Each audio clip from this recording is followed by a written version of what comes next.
Marcus Webb's hands are slipping in the mud, his lungs screaming as he forces another breath into the drowning man's mouth. The biker's lips are turning blue. The water is rising. 6 inches now, maybe 7, and Marcus can feel the weight of the utility pole crushing down, hear the wet rattle in the man's chest that means his lungs are filling with floodwater and blood. Marcus has been here for 4 minutes.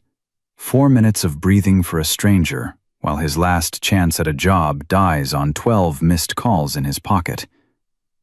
The man chokes, spits up water, and whispers, "Let me go, kid." Marcus screams back, "Breathe!" and forces another lungful of air past those blue lips. If you want to see how a broke teenager with nothing ends up commanding 98 of the most dangerous men in the South, hit that subscribe button right now. Stay with me until the end of this story. It will change how you see courage forever. And drop a comment telling me what city you're watching from, so I can see how far Marcus's story travels. Now let's go back to where this all started. Marcus Webb's boots are already soaked through when he realizes the bridge is completely gone. Not damaged, not closed, gone.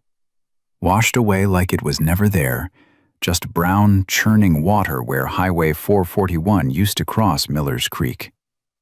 He stands there on the shoulder, staring at the gap, and his brain does the math it has been doing his whole life. The math poor people do. The math that never adds up right. He has $8.37. A bus ticket home would cost $12. The construction site is 11 miles north, and his shift started 20 minutes ago. This is the 3rd job in 2 months, and Marcus knows, the way you know things in your bones when you have been hungry enough times, that if he does not show up, Tommy Hernandez is getting called off the waiting list. Tommy has 3 kids. Marcus has nobody. Tom will get the job, and Marcus will go back to sleeping in the 24-hour laundromat on Pierce Street, using his last $3 for dryer time to stay warm. "You are thinking about it wrong," his grandfather's voice says in his head. Colonel James Webb, Tuskegee Airman, dead 4 years now, but still talking to Marcus when things get hard. "You are doing the survival math. Do the integrity math instead." Marcus does not want to do any math right now. He wants the bridge to be there. He wants his phone to have more than 6% battery. He wants his life to be something other than this constant scramble, this endless losing game where every choice costs more than he has. The heat is brutal. Georgia in August. The kind of wet heat that makes the air feel thick enough to chew. Marcus's shirt is stuck to his back, and sweat runs down into his eyes, stinging. He starts walking north along the highway shoulder, thinking maybe there is another way across. Maybe he can cut through somewhere. Maybe. That is when he hears it. A motorcycle engine, sputtering. Then a sound like metal tearing. Then nothing. Marcus stops. The highway is empty, has been empty since the flash flood warning started 2 hours ago. Smart people evacuated. Smart people went home. Marcus kept trying to get to work because Marcus needs this job, the way drowning people need air. The sound came from down the embankment, past the tree line where the flooding hit worst. Marcus should keep walking, should focus on getting to the construction site, on saving his job, on doing his survival math. But his feet are already moving toward the sound, and he is sliding down the muddy slope before his brain catches up with his body. The embankment is steep and slick. Marcus's boots find no purchase, and he half slides, half falls through brush and mud, grabbing at branches that snap in his hands. He hits the bottom hard, landing on his side in standing water that soaks through his jeans instantly. And that is when he sees it. A massive touring motorcycle, black and chrome, pinned under a snapped utility pole. The pole is maybe 30 feet long, thick as a man's torso, and it lies across the bike and the man underneath at an angle that makes Marcus's stomach drop. The man is conscious. His eyes are open, and he is drowning in 6 inches of muddy floodwater. Marcus scrambles over, his boots splashing, and drops to his knees beside the trapped rider. Up close, everything is worse. The utility pole has the man pinned from mid-chest down, maybe 800 pounds of waterlogged wood and transformer equipment pressing down. The man's leather vest is soaked, covered in patches Marcus does not have time to read, and his face is gray. Not pale, gray, the color of concrete. "Hey," Marcus says, his voice cracking. "Hey, can you hear me?" The man's eyes find Marcus's face. He is maybe 60, with a gray beard and a scar cutting through his left eyebrow. When he tries to speak, pink foam bubbles at his lips. "Can't." The man's voice is barely a whisper, wet and broken. "Can't breathe. Go." "I am not going anywhere," Marcus says, and he means it, even though he has no idea what he is going to do. He puts his hands under the edge of the pole and pulls. His boots slip in the mud, his back screams, and the pole does not move even a fraction of an inch. Marcus tries again, getting lower, using his legs, pulling until black spots dance in his vision. Nothing. The man coughs, and more pink foam comes up. Marcus knows what that means. He took a CPR class once at a community center, back when he thought he might become an EMT. Pink foam means the lungs are bleeding, means the chest is crushed, means time is running out fast. "What is your name?" Marcus asks, pulling out his phone with shaking hands. The man's eyes close for a second, then open again. "Iron," he whispers. "Roland, Mackenzie." Marcus looks at his phone. 6% battery, no signal. He is about to throw it in frustration when he notices the man's hand, still gripping a phone, even while pinned under 800 pounds of wood. Marcus reaches for it carefully. "Going to borrow this," he says. Iron's fingers loosen. The phone screen is cracked in a spiderweb pattern, but when Marcus presses the button, it lights up. 1 bar of signal. 1 single bar, flickering in and out. Marcus opens the contacts with hands that will not stop shaking. The list is full of names that sound like threats. Reaper, Tombstone, Vandal, Chainbreaker, Forge, and then one that says, VP, Roadside Emergencies. Marcus presses it. The phone rings. Once, twice. Marcus watches the water rising around Iron's chest, watches the way each breath comes shorter and weaker. Iron's phone. The voice that answers is deep and rough, annoyed. "Who the hell is this?" "My name is Marcus Webb," Marcus says fast, words tumbling over each other. "I found Roland, Iron. He is trapped under a utility pole on Highway 441, mile marker 89. Flash flood brought it down on him. I cannot lift it. He is drowning. His lungs are bleeding. He has maybe—" Marcus looks at Iron's face, at the blue creeping into his lips. "Maybe 2 minutes." Silence. 1 heartbeat. Then the voice changes completely, goes hard as steel. "Do not let him die. You hear me? Do not let that man die." "I am trying." "We are 15 minutes out. 15 minutes. Keep him breathing." The call ends. Marcus stares at the phone. 15 minutes. He looks at Iron, at the water now touching the bottom of his chin, at the way his chest barely moves. 15 minutes is forever. 15 minutes is impossible. "Hey," Marcus says, grabbing Iron's face with both hands. "Hey, Roland, Iron. Stay with me. They are coming. Your brothers are coming. You just have to hold on. Iron's eyes drift, unfocus. His breathing is so shallow now that Marcus has to put his hand on Iron's chest to feel if it is moving at all. And that is when Marcus understands what he has to do. He has seen it in movies, in training videos, in the CPR class he took. Rescue breathing. Mouth to mouth. Breathing for someone when they cannot breathe for themselves. Marcus tilts Iron's head back, pinches his nose, and seals his mouth over Iron's. He breathes out, pushing air into lungs that are too damaged to pull it in themselves. Iron's chest rises slightly. Marcus pulls back, lets it fall, breathes in again. The water is cold and tastes like mud and oil. Marcus does not care. He breathes for Iron again. And again. "Come on," Marcus says between breaths. "Come on, stay with me." Iron's eyes flutter open. He is looking at Marcus now, really looking, and there is something in that look Marcus cannot name. Recognition, maybe, or gratitude, or just the desperate connection between two human beings when one is dying and the other refuses to let it happen. Marcus keeps breathing.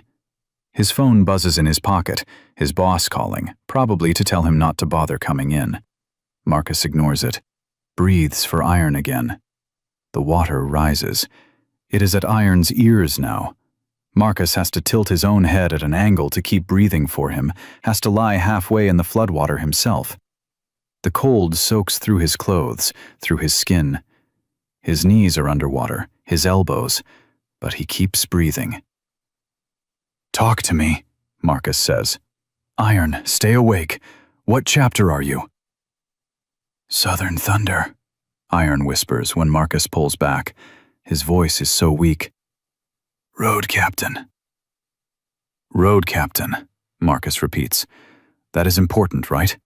That means you are important to a lot of people." Iron tries to shake his head.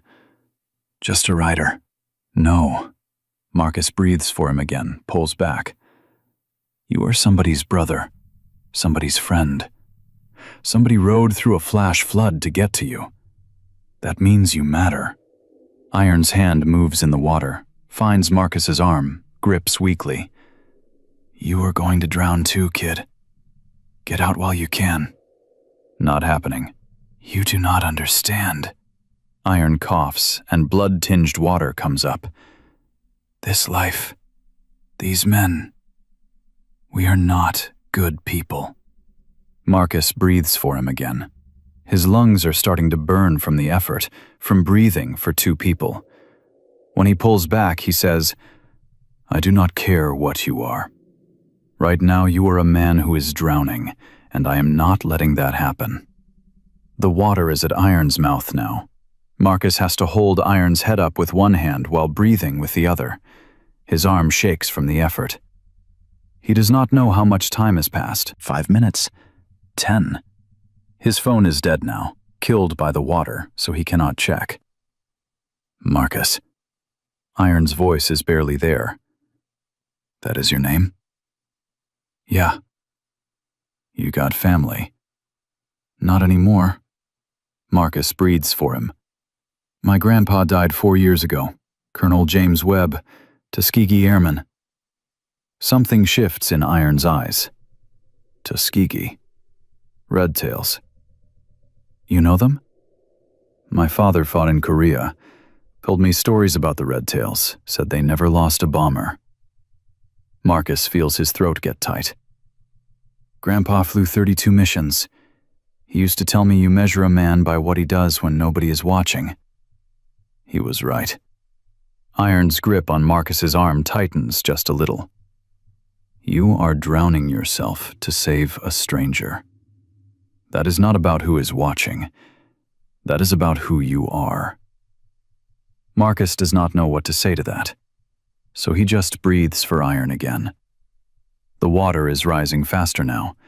Marcus has to lift his own head higher to stay above it. His back is screaming from the position, his lungs burning, his whole body starting to shake from cold and exhaustion. But every time he thinks about stopping, he looks at Iron's face and sees a man still fighting, still holding on. "They are coming," Marcus says. "Your brothers. The VP said 15 minutes. It has to have been close to that by now." "Kid," Iron's eyes are starting to drift again. "If I do not make it..." "You are making it. Listen, if I do not make it, you tell Forge, the VP, you tell him Marcus Webb saved my life. You tell him I said, you have the heart." "The heart for what?" "For this life. For brotherhood. For being the kind of man who lies in floodwater, breathing for a dying stranger." Marcus shakes his head. "I am nobody. I am just a kid who cannot even keep a job." "You are somebody who chose to slide down this hill when you could have kept walking. That makes you somebody." And then Marcus hears it, faint at first, almost lost under the sound of running water and wind. A rumble. Low and growing. The sound of engines. Not one engine. Many. Dozens. A wall of sound rolling toward them like thunder. "They are here," Marcus says, and his voice breaks. "Iron, they are here. You made it." Iron's lips move. Marcus thinks he is trying to smile. The rumble gets louder, closer, and then Marcus sees them. Motorcycles appear on the highway above, one after another, black leather and chrome, men swinging off bikes before they even fully stop. Someone is shouting orders, boots are pounding down the embankment, and then they are everywhere. Men in leather vests with patches that say Hell's Angels and Southern Thunder and chapter names Marcus does not recognize. Big men, hard men, men with scars and tattoos and eyes that have seen things. One of them, massive, maybe 6'4" and built like he could break Marcus in half, drops to his knees beside Iron. He has a scar running down his jaw and eyes that go wide when he sees the pole. "Jesus Christ," the big man says. He looks at Marcus, at the way Marcus is still holding Iron's head above water. "How long have you been here?" "I do not know," Marcus says. His voice sounds strange to his own ears. 10 minutes? 15? The big man, Forge, Marcus thinks, has to be Forge, puts a hand on Marcus's shoulder. "You kept him breathing." "Tried to." "You did more than try, kid." Forge looks up at the men gathering around them. "Lift teams, now! Get every jack, every lever, every set of hands. We are getting him out." The men move like a machine. Someone pulls Marcus back gently, wraps a blanket around his shoulders even though he is soaking wet and the blanket will not help. Marcus watches as 20 men position themselves around the pole. They have car jacks, pieces of wood for leverage, chains from their bikes. Forge is directing them, his voice cutting through the chaos. 3 teams. Live point here, here, and here. On my count, we go together. If we do not get it on the first try, he is gone. Everybody understand? The men nod. They brace themselves. Marcus can see them calculating angles, weight distribution, where to put their strength. 3, Forge shouts. 2, and Marcus sees it.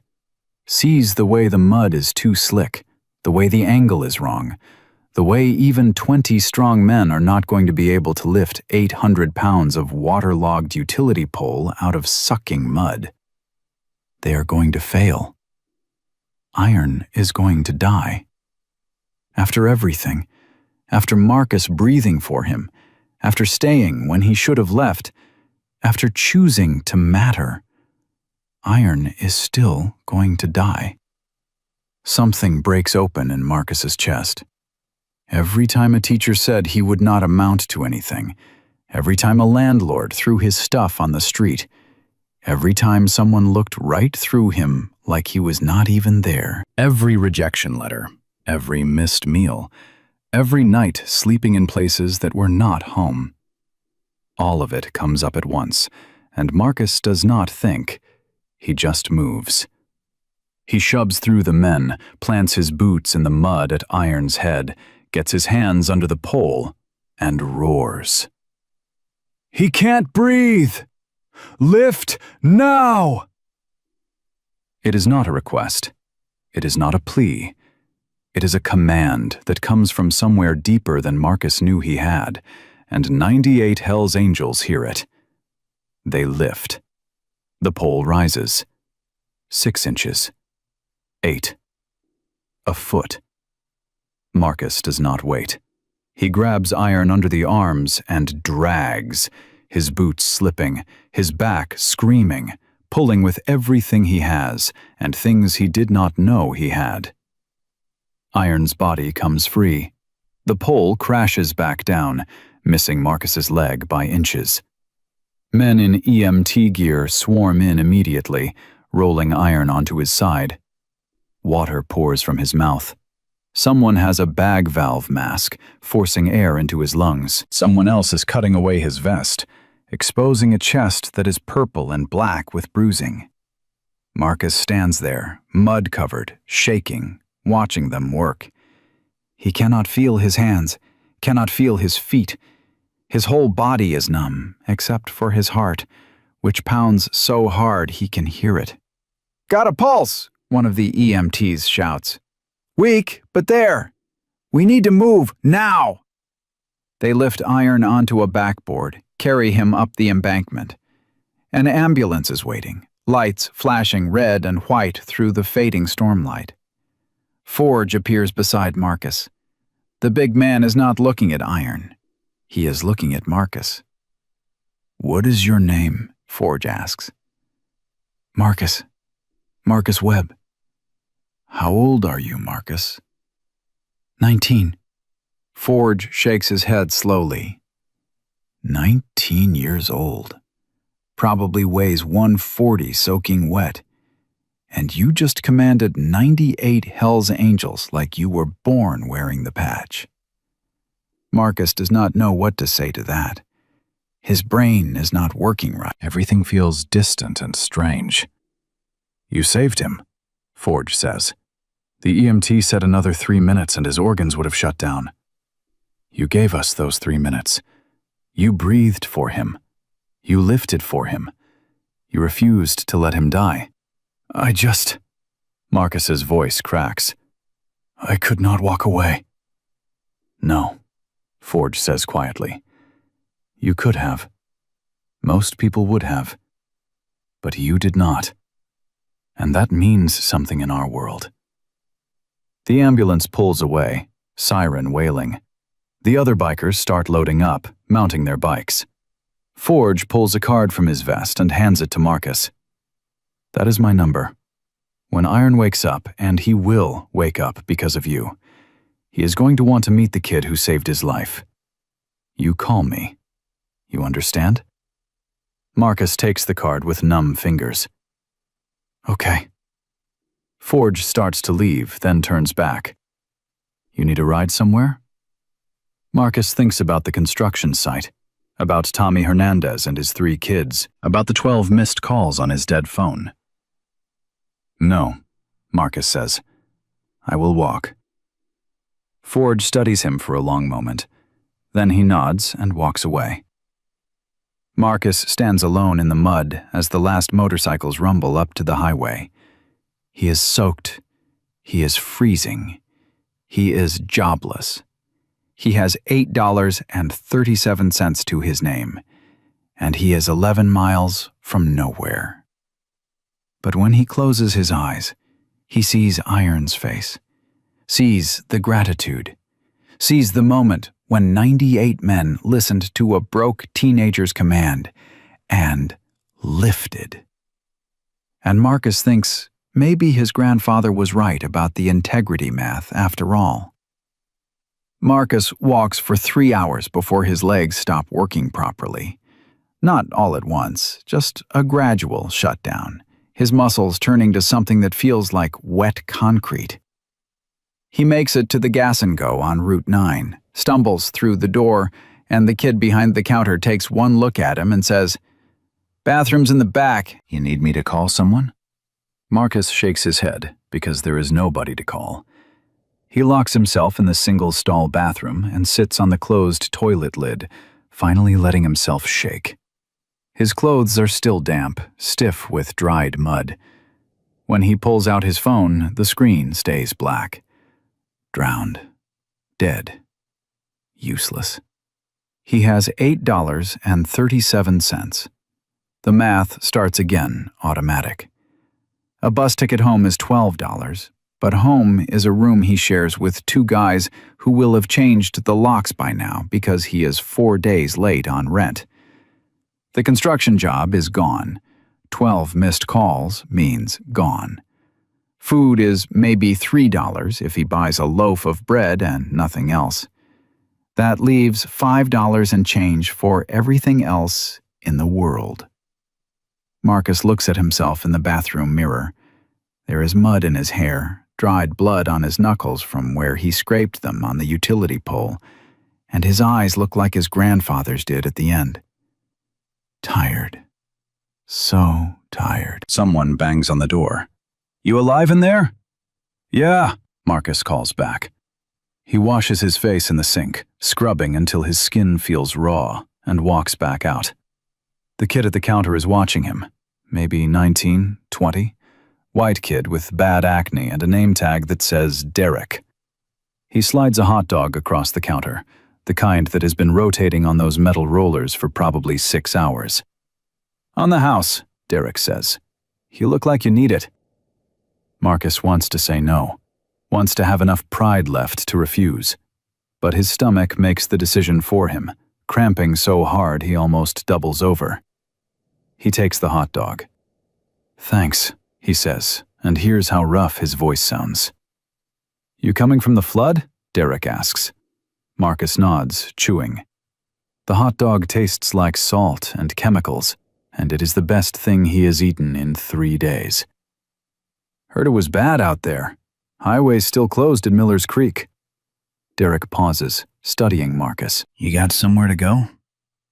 "Yeah," Marcus lies. Derek does not believe him. Marcus can see it in the way the kid's eyes linger on Marcus's wet clothes, his muddy boots, the way he is eating the hot dog like he might never see food again. But Derek does not push it. "Well," Derek says slowly, "if you need to wait for the rain to clear up, there's a laundromat 2 blocks south. Open 24 hours. Lady who runs it is nice. She won't bother you if you were just sitting." Marcus finishes the hot dog. "Thanks." He walks the 2 blocks in the last of the daylight. The laundromat is called Suds and Spin, and it smells like detergent and dryer sheets and something underneath that might be mildew.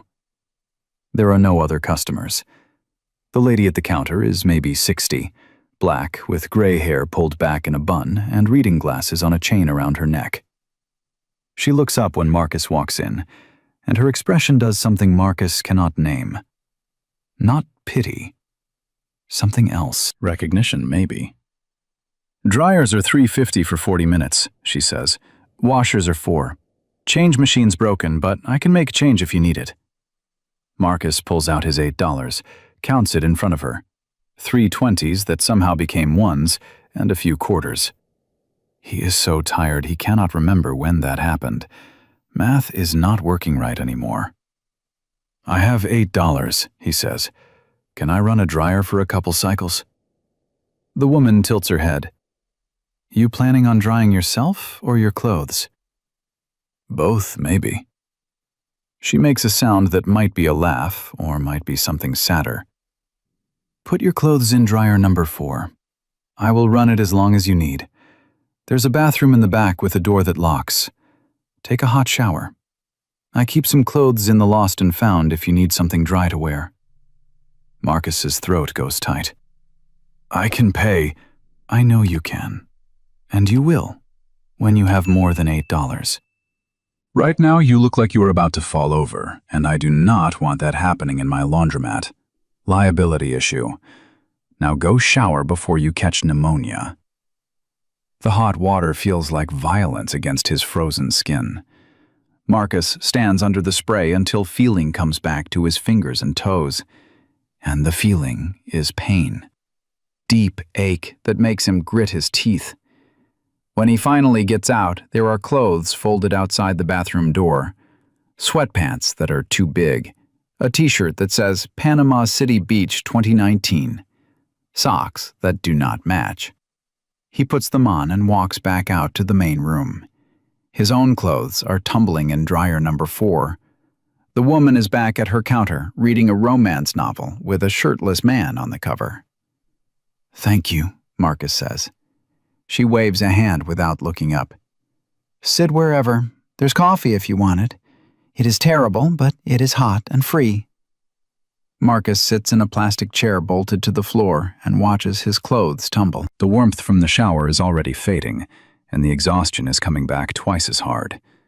His whole body feels heavy, like gravity has gotten stronger just for him.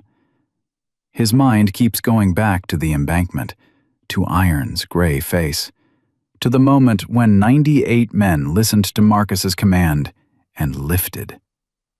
That moment felt real in a way nothing else in Marcus's life has felt real for a long time. Like he mattered. Like what he did changed something. But now he is sitting in a laundromat wearing someone else's clothes, and the world has gone back to not caring whether Marcus Webb exists or not. His eyes close. He does not mean to sleep, but his body makes that decision too. He wakes up to someone shaking his shoulder. The woman from the counter is standing over him, and the laundromat's lights seem too bright. "It is 2 in the morning," she says. "I am closing up for an hour to restock. You can stay, but I am locking the door from the outside." "You will not be able to leave until I get back at 3.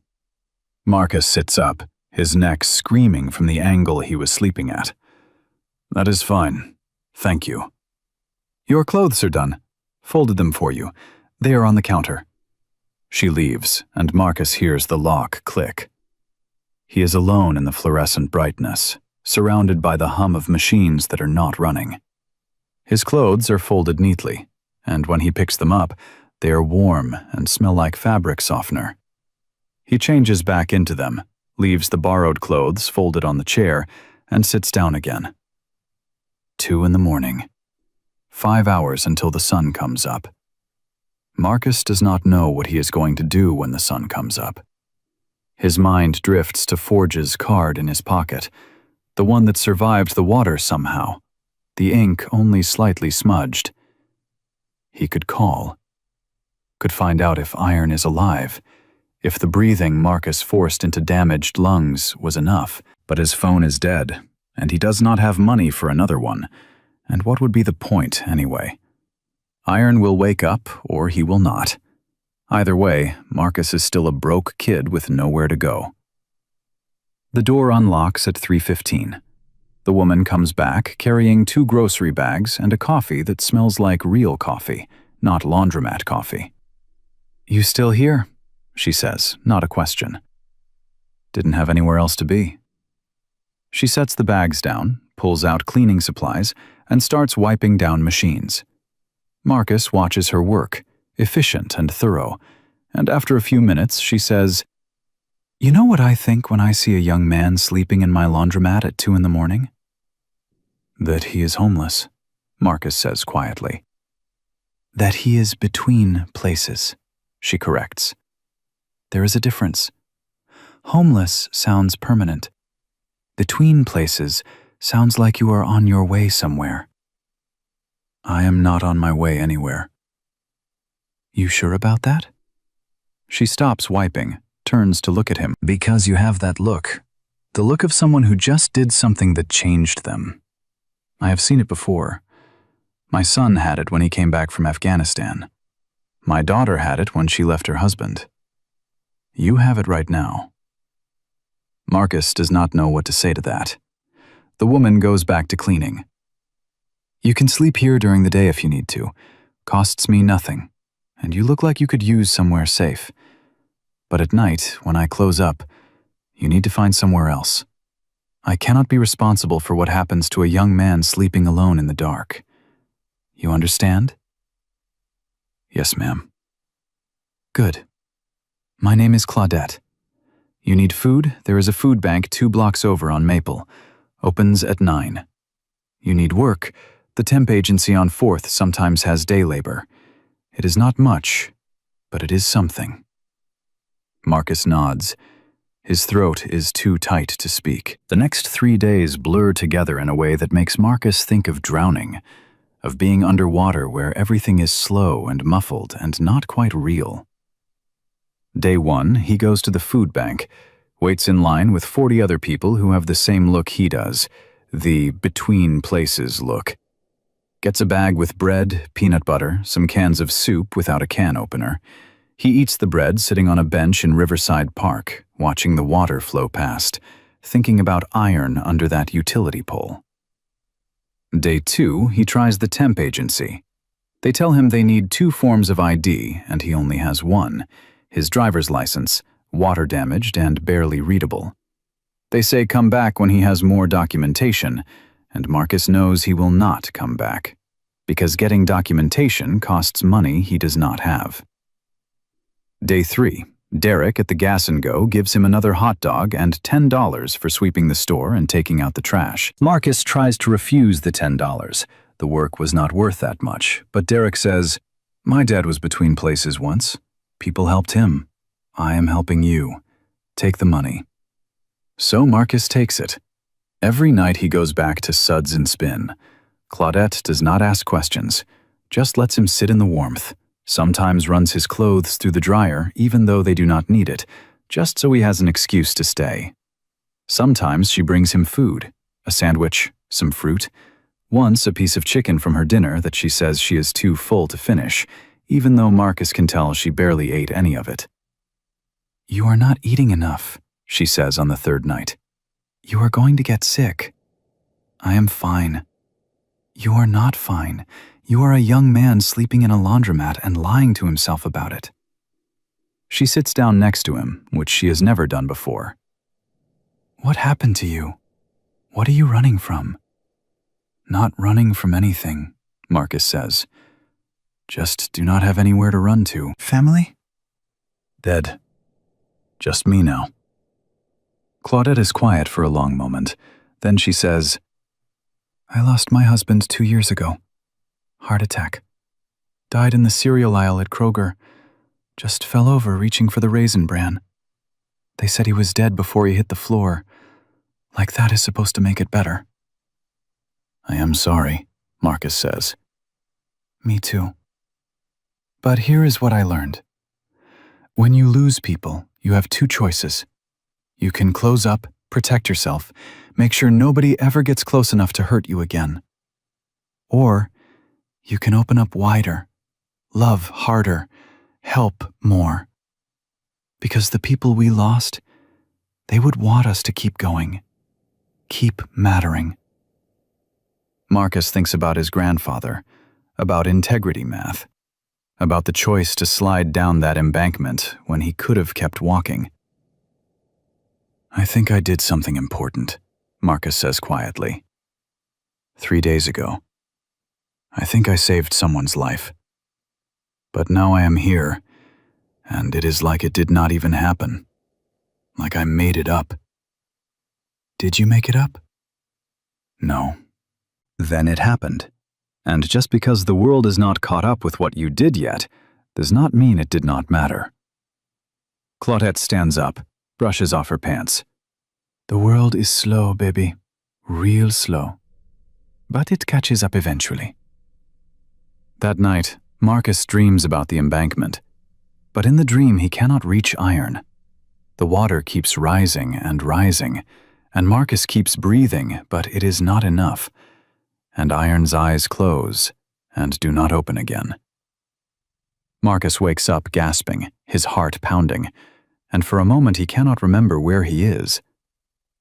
The laundromat. Still the laundromat. He checks the time on the wall clock. 4:30 in the morning. Claudette will not be back for hours. Marcus gets up, splashes water on his face in the bathroom, and stares at himself in the mirror. He looks worse. Thinner. The hollows under his eyes are deeper, and his skin has that grayish tint that comes from not eating enough, not sleeping right, stress grinding you down to nothing. You are still here, he tells his reflection. You are still breathing. That means you keep going. His grandfather's voice in his head. Integrity math, Marcus. You did not save that man so you could get something back. You saved him because letting him die was not an option your soul could survive. Now you survive this. Marcus walks back out to the main room and sits down. He pulls Forge's card from his pocket, the one he has been carrying for 3 days. The ink is smudged but readable. A phone number. Nothing else. He has $18 now. 10 from Derek, 8 left over from before. A phone call at the Gas and Go payphone costs 50 cents. Marcus sits there for 2 hours until the sun starts coming up and the first customer of the day walks in. An old man with a basket of clothes who nods at Marcus like seeing a teenager sleeping in a laundromat at 6 in the morning is perfectly normal. Marcus waits until the man is loading his washer, then walks to the Gas and Go. Durr is not working. It is a different kid at the counter, one who does not know Marcus. Marcus buys a bottle of water for $1.50 just to have an excuse to be there, then walks to the payphone outside. His hands shake as he feeds in 2 quarters. The phone rings. Once. Twice. Marcus almost hangs up. Yeah. Forge's voice, rough with sleep or anger or both. This is Marcus Webb, Marcus says. You told me to call. Silence. Then, hold on. Marcus hears movement, a door closing, and then Forge's voice comes back clearer. Marcus, been wondering if you would call. How are you doing? I am fine. I just wanted to know if Iron is okay. He is alive, in ICU at Georgia Regional. Broken ribs, collapsed lung, internal bleeding, but alive. The doctors said, Forge's voice catches. They said without the rescue breathing you did, his brain would have been oxygen deprived. He would have been a vegetable even if we got there in time. You did not just save his life, kid. You saved his mind. Marcus closes his eyes. He did not realize until this moment how badly he needed to hear that Iron was okay. I am glad, Marcus says. Where are you? Forge asks. Let me send someone to get you, bring you to the hospital. Iron's been asking about you. Marcus looks down at his borrowed clothes from Claudette's Lost and Found, at his worn-out boots, at the Gas and Go, where Derek gave him charity because he looked like he needed it. I am between places right now, Marcus says. Not really ready for visitors. Marcus, Forge's voice goes serious. Are you sleeping rough? I am fine. That is not what I asked. Marcus does not answer. Forge lets out a long breath. Listen to me. You saved our road captain. You commanded 98 Hell's Angels, and we obeyed you. In our world, that means something. That means you do not sleep on the street. That means you have brothers now, whether you want them or not. I did not do it to join a club, Marcus says. I did it because he was dying. I know. That is exactly why you belong with us. Forge pauses. Give me an address, any address. I will have someone there in an hour. Marcus thinks about it. About what it would mean to accept help from these men. To be pulled into their world. To matter to people who live by rules Marcus does not understand. I need to think about it, Marcus says finally. You have my number. You call when you are ready. Forge pauses again. Marcus, do not wait too long. Pride is a luxury you cannot afford right now, and there is no shame in accepting help from brothers. The line goes dead. Marcus hangs up the payphone and stands there in the parking lot as the sun comes all the way up. The morning is already getting hot, that wet Georgia heat that makes the air shimmer. He has $16.50 left. Maybe 3 more days before he is completely broke. He walks back to Suds and Spin. Claudette is there, opening up for the day. When she sees him, she says, "You look different. What changed?" "I made a phone call," Marcus says. "Good call or bad call?" "I do not know yet." She nods like that makes perfect sense. "Well, while you are figuring it out, you can help me move the heavy detergent boxes from the storage room. I will buy you breakfast after." Marcus helps her move boxes. His muscles scream from the effort. He is weaker than he was 3 days ago, running on empty. But the work feels good. Feels like doing something instead of just surviving. Afterward, Claudette takes him to a diner 2 blocks over and buys him eggs and toast and bacon. Marcus tries to eat slowly, tries not to look as desperate as he feels, but he knows he is failing at it. "The phone call," Claudette says, sipping her coffee. "It was about what you did 3 days ago, was not it? The important thing?" Marcus nods. "And someone wants to help you because of it?" "Yeah, but you are not sure if you should let them?" Marcus sets down his fork. "I do not know these people. I do not know what they want from me. I do not know if accepting help means owing something I cannot pay back." Claudette smiles. "Baby, you are thinking about it wrong. Help is not a transaction.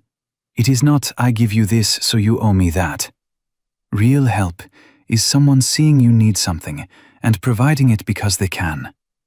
The only thing you owe is to accept it with grace and to help someone else when you are able." "What if I am never able?" "Then you live your life the best you can, and that is enough." She pushes her coffee toward him. "Drink this. You look like you need it more than me." Marcus drinks the coffee. It is bitter and too hot, and exactly what he needs. When he gets back to the laundromat, there is a man waiting outside. Big, maybe 40, wearing a leather vest with Hell's Angels patches. He is leaning against a motorcycle, arms crossed, and when he sees Marcus, he straightens up. "Marcus Webb?" the man asks. Marcus stops walking. His heart starts pounding. "Yeah?" "Name's Paulie. Forge sent me." The man's voice is not threatening, just direct. "Iron woke up an hour ago. First thing he said was, 'Where is the kid?' Second thing he said was, 'Find him and bring him here.' So here I am." Marcus stands there, frozen between running and staying. Paulie seems to read his hesitation. "I am not here to pressure you, kid. But Iron's asking for you, and he does not ask for much. 5 minutes, that is all. You can leave right after if you want. I will drive you there and back myself." Marcus thinks about integrity math, about his grandfather's voice saying, "You measure a man by what he does when nobody's watching," but also by what he does when people are watching, when people are asking him to show up. "Okay," Marcus says. 5 minutes. He climbs on the back of Paulie's bike, and they ride through morning traffic to Georgia Regional Hospital. The whole way, Marcus's mind is screaming at him that this is a mistake, that he should have stayed invisible, that mattering to these people will cost him something he cannot afford to lose. But he also thinks about Iron's gray face under that utility pole, about the way 98 men listened when Marcus commanded them to lift. Maybe Claudette is right. Maybe the world is just slow to catch up with what Marcus did. Maybe it is finally catching up now. The ICU smells like antiseptic and fear. Marcus follows Paulie through automatic doors that whoosh open and closed, past nurses who do not look up from their charts, down a hallway that feels too bright and too quiet at the same time. His boots squeak on the linoleum. He is suddenly aware of how he looks. Clothes from a lost and found bin, 3 days of sleeping in a laundromat written all over his face, dirt under his fingernails that will not come out no matter how hard he scrubs. "He is in room 407, Polly says, stopping at a door with a small window. "Fair warning, he looks rough. Tubes everywhere. Do not let it scare you." Marcus nods, but his throat is closing up. He does not know what he expected, riding over here. Maybe that Iron would be sitting up in bed, joking around, looking like the crash never happened. But through the window, Marcus can see a figure in the bed that looks small and broken, and there are at least 5 other men in leather vests standing around the room like guards. Polly opens the door, and the men inside turn as one. Their faces are hard, assessing, and Marcus feels every single one of them measuring him, judging whether he is worth what Iron says he is worth. Then Forge steps forward from the corner. The big man looks like he has not slept in 3 days either. His eyes are bloodshot, his jaw is covered in stubble, and there is a coffee stain on his vest. "Marcus," Forge says, and his voice carries weight. "Good. You came." Marcus does not know what to say, so he just nods. "Iron," Forge calls toward the bed. "Kid's here." The figure in the bed shifts. When Iron turns his head, Marcus's stomach drops. Polly was right. Iron looks rough. His face is still gray, but now it is tinged with yellow, like old bruises fading. There are tubes in his nose, in his arms, and the monitor beside the bed beeps in a rhythm that sounds too slow. His chest is wrapped in bandages, and when he breathes, it is shallow and careful, like each breath costs him. But his eyes are clear, and when they find Marcus, something in them sharpens. "Come here," Iron says, and his voice is barely a rasp. Marcus walks to the bedside. Up close, he can see the purple bruising spreading from under the bandages, can see how Iron's hands shake slightly, even just lying on top of the blanket. This man almost died. Would have died if Marcus had kept walking. "How are you feeling?" Marcus asks, and immediately wants to take it back because it is such a stupid question. Iron makes a sound that might be a laugh. "Like I got crushed by a utility pole. But I am breathing, so I am not complaining." He studies Marcus's face. "You look like hell, kid. When's the last time you slept in a real bed?" "I am fine." "That is not what I asked." Iron's eyes narrow. "Forge told me you would not give him an address. Why?" Marcus shifts his weight. All the men in the room are listening now. "Because I do not have one." The room goes very quiet. "What do you mean, you do not have one?" Iron asks slowly. "I mean, I have been sleeping in a laundromat since the day I pulled you out. I got fired from my job for missing my shift. My roommates locked me out because I was late on rent. I have $16 to my name and no phone because mine drowned in the flood." Marcus is not sure why he is saying all this, why he is laying his whole pathetic life out in front of these men. "I did not save you because I wanted something from you. I saved you because letting you die was not an option. But I am fine. I will figure it out." Iron closes his eyes for a long moment. When he opens them again, there is something fierce in them that makes Marcus take a step back. "Forge," Iron says. "Yeah, boss." "Get him out of here." Marcus's heart sinks. Of course. He came, he showed Iron he is okay, and now it is over. Back to the laundromat, back to surviving day by day until he runs out of options completely. "Get him out of here," Iron repeats, "and take him to the clubhouse. Get him food, a shower, a bed. Make sure he has everything he needs. And someone give him a damn phone. Marcus stares. What? You heard me. Iron tries to sit up and immediately winces, his face going white. A 19-year-old kid lay in floodwater breathing for me for 15 minutes. Kept me alive with his own lungs. Commanded 98 of my brothers like he was born to lead, and then walked away with nothing. Now he is sleeping in a laundromat, and I am supposed to just say thank you and let him go? Iron's voice is getting stronger, angrier. That is not how this works, Marcus. That is not how we work. I do not need charity, Marcus says, and he hears how defensive he sounds.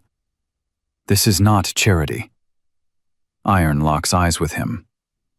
This is family. You became family the second you chose to stay instead of walk away. You just did not know it yet. One of the other men in the room speaks up. He is older than the rest, maybe 65, with white hair and a scar that runs from his ear to his collarbone. Iron, we do not even know this kid. No offense, he adds, glancing at Marcus, but we do not bring civilians into the clubhouse. It is not safe. Bishop, Iron says, and his voice goes cold. This kid saved my life. This kid has more heart than half the patched members I know, and if you have a problem with that, you can take it up with me when I am not hooked up to a dozen machines. Bishop holds Iron's stare for a moment, then looks away. No problem, boss. Just making sure we are thinking this through. I have been thinking about nothing else since I woke up. Iron turns back to Marcus. You do not have to accept. You can walk out that door right now, and nobody will stop you. But I am offering you something, Marcus. A place to stay, food, brothers who will have your back. No strings attached. You want to leave in a week, a month, a year, you leave. But right now, today, you do not have to be alone anymore. Marcus feels his eyes burning. He will not cry, not in front of these men. Not when he has already shown them how weak he is. Why? Marcus asks. Why do you care? Because, Iron says, and his voice softens. Someone cared about me once when I had nothing. Gave me a shot when I did not deserve it. I spent 30 years in this club because someone saw something in me I did not see in myself. And I see the same thing in you. What do you see? Integrity. Iron says it like it is the most important word in the world. You did not save me because you thought I would give you something. You saved me because it was the right thing to do, even when it cost you everything. That is rare, Marcus. That is precious. And I will be damned if I let a kid like that sleep in a laundromat. Forge steps closer to Marcus. What do you say, kid? Give us a chance? Marcus thinks about Claudette telling him that help is not a transaction. Thinks about his grandfather's voice saying, integrity math. Thinks about the fact that he is 3 days away from being completely broke and homeless, and he is too tired to keep pretending he can do this alone. Okay, Marcus whispers. Okay. The tension in the room breaks like a wave. Several of the men smile. Paulie claps Marcus on the shoulder hard enough to make him stumble, and Iron closes his eyes, letting out a breath that sounds like relief. Good, Iron says. Now get out of here before the nurses kick all of you out. Forge, make sure he eats. He looks like he is about to fall over. Forge nods. Come on, Marcus, let's go. Marcus follows Forge out, but at the door he looks back. Iron has his eyes closed, but there is a small smile on his face. For some reason, that smile makes Marcus's chest hurt worse than anything else. The ride to the clubhouse takes 20 minutes. Marcus sits behind Forge on the bike, holding on and trying not to think about what he'd just agreed to. The clubhouse is a low building on the edge of town, set back from the road, with motorcycles lined up out front like soldiers in formation. It looks rough. Cinder block walls, small windows with bars, a sign that just says, Southern Thunder MC in faded paint. Inside is different. It is clean, organized, with a long bar on one side and tables scattered around. There are photos on the walls, pictures of men on bikes, group shots at rallies, memorial photos with candles underneath. It smells like leather and motor oil and coffee. Sit, Forge says, pointing to a table. I will get you food. Marcus sits. The other men from the hospital are filing in now, taking seats, talking in low voices. He catches bits of conversation. Never seen iron like that. Kid's got balls, I will give him that. Sleeping in a laundromat for 3 days, Jesus. Forge comes back with a plate piled high. Eggs, bacon, toast, hash browns, more food than Marcus has seen in a week. Eat, Forge says. We will talk after. Marcus eats. He tries to pace himself, but his body is screaming for calories, and he ends up shoveling food into his mouth so fast he barely tastes it. The other men watch him without comment, and Marcus is grateful for that at least. Being pitied is one thing. Being stared at is worse. When he is done, Forge says, Come on, I will show you where you will be staying. Marcus follows him through a door at the back, down a hallway lined with more photos, and into a room that is small but clean. A bed, a dresser, a window with bars. It looks like a prison cell, except it has actual furniture, and the door locks from the inside. It is not much, Forge says, but it is yours as long as you need it. Bathroom is down the hall. Laundry is in the basement. There are clothes in the dresser. Might not fit perfect, but they are clean. You need anything else, you ask. Marcus just stares at the bed. An actual bed, with sheets and a pillow and a blanket. He wants to cry again. Why are you doing this? Marcus asks. Forge leans against the doorframe. You really want to know? Yeah. Because iron is right. You have integrity. And because most of the men in this club, including me, we came from nothing. We were the kids nobody wanted, the ones who fell through the cracks. This club gave us a place to belong, gave us brothers, gave us purpose. And when we see someone like you, someone who does the right thing even when it costs them everything, we recognize it. We protect it. I am not one of you, Marcus says. Not yet, Forge agrees. But you could be, if you want. What would that mean? Joining? It would mean a lot of things, some good, some hard. But first it means you get your feet under you, get healthy, figure out what you want. No pressure, no timeline. You are a guest right now. A brother in spirit, if not in patch. Everything else comes later, if it comes at all. Marcus sits on the bed. The mattress is firm but not hard. It feels like luxury. Get some sleep, Forge says. Real sleep. Nobody will bother you. I will check on you in a few hours. He leaves, closing the door behind him. Marcus sits there for a full minute, listening to the sounds of the clubhouse through the walls. Voices, laughter, the sound of someone starting a bike outside. Normal sounds. Human sounds. He lies back on the bed, fully clothed, and is asleep before he can think about it. He wakes up to someone knocking. Disoriented, Marcus sits up and realizes the light outside the window is different. Not morning light. Late afternoon, maybe early evening. He slept for hours. Yeah? He calls out. The door opens and a woman walks in. She is maybe 50, with gray-streaked dark hair pulled back in a ponytail, wearing jeans and a t-shirt that says, Southern Thunder Old Lady on it. She is carrying a stack of folded clothes. "I am Maria," she says, "Forge's wife." "Brought you some things that might actually fit. Forge's clothes would swallow you whole." Marcus stands up quickly. "Thank you.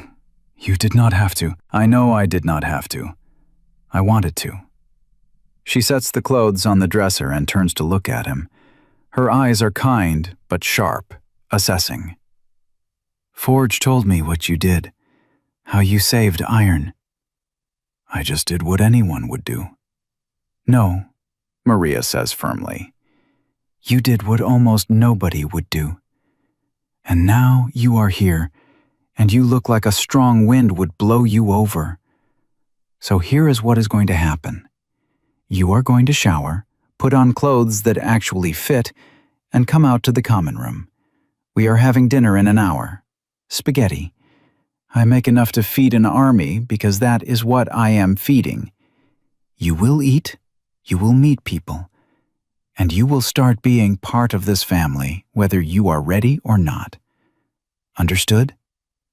Marcus nods, too overwhelmed to argue. Maria's expression softens. "I know this is a lot. I know you were scared and confused, and probably wondering if you made the right choice coming here. But give it a chance. Give us a chance. We are not perfect, but we take care of our own." She leaves, and Marcus stands there holding a t-shirt that probably will actually fit him. The tag is still on it. She bought these for him. A stranger bought him new clothes because her husband's club brother asked her to. Marcus showers down the hall in a bathroom that is surprisingly clean. The water is hot and the pressure is good, and he stands under it until his skin is pink. When he gets out, he looks at himself in the mirror and realizes he looks more alive than he has in days. His eyes are clearer. The gray tint in his skin is fading. He puts on the clothes Maria brought. They fit. When he walks into the common room an hour later, there are maybe 30 people there. Men in leather vests, women in jeans and club t-shirts, even a few kids running around. Everyone stops and looks when Marcus walks in. Forge stands up from the bar. "Everyone, this is Marcus Webb, the kid who saved Iron. Marcus, this is everyone." A few people say hi. A few nod. One man raises a beer in salute. It is not overwhelming. It is just acknowledgement. Marcus is here. Marcus exists. Marcus matters. Maria waves him over to a long table where she is setting out food. "Sit, eat, do not be shy." Marcus sits. A plate appears in front of him, piled with spaghetti and garlic bread. He eats while the conversation flows around him. The men talk about bikes, about jobs, about a rally coming up in 2 weeks. The women talk about kids, about work, about a sister chapter having trouble with the city council. Nobody asks Marcus questions. Nobody puts him on the spot. They just let him be there, part of the background, absorbing what it feels like to be around people who are not trying to get something from him. After dinner, Forge pulls Marcus aside. "I know today has been overwhelming, but there is something else we need to talk about." Marcus's guard goes back up. "What?" "Your situation. You need a job, right? Something stable?" "Yeah." "One of our brothers owns an auto shop 2 miles from here, Hernandez Custom Bikes. He is always looking for help. You know anything about motorcycles?" "No." "You willing to learn?" Marcus thinks about it. "Yeah, I can learn." "Good. I will set up a meeting for tomorrow. It is not glamorous work. You will be cleaning parts, sweeping floors, running errands at first. But it pays decent, and Miguel is a good teacher. You want the job? It is yours." "Just like that?" Forge crosses his arms. "Marcus, I am going to be straight with you because you deserve that. Iron saved my life once. 8 years ago, I got in deep with some bad people, owed money I could not pay. They were going to kill me. Iron found out, rode out to meet them alone, and settled it. I do not know what he said or did, but I am alive because of him. So when he says he wants to help you, when he says you matter, I listen. We all listen. That is how this works. Marcus feels that tightness in his throat again. I do not know how to thank you. You do not thank us. You show up. You work hard. You prove Iron right about you. That is all we ask. That night, Marcus lies in his actual bed, in his actual room, and stares at the ceiling. His phone, a basic Android that Polly gave him with the club's numbers already programmed in, sits on the dresser charging. His stomach is full. His body is clean. And for the first time in 4 days, he is not cold. He thinks about calling Claudette, letting her know he is okay. But it is late, and she is probably asleep. He will go see her tomorrow, thank her for everything she did. His mind drifts to Iron in that hospital bed, to the way Iron looked at him and saw something worth saving, worth protecting. Marcus has spent his whole life being invisible, being the kid people look through instead of at, and suddenly he is seen. Suddenly he matters to people who do not even know him yet.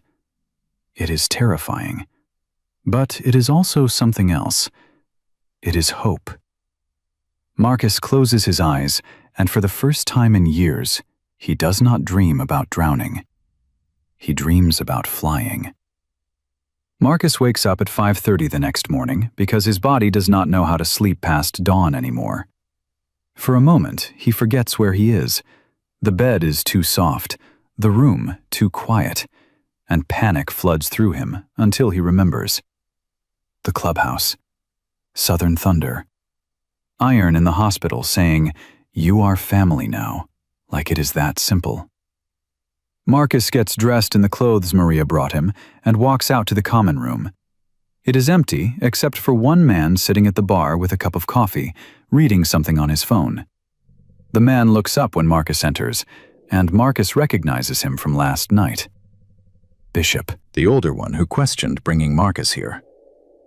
"Morning," Bishop says, not unfriendly but not warm either. "Morning," Marcus replies. "Coffee is fresh. Help yourself."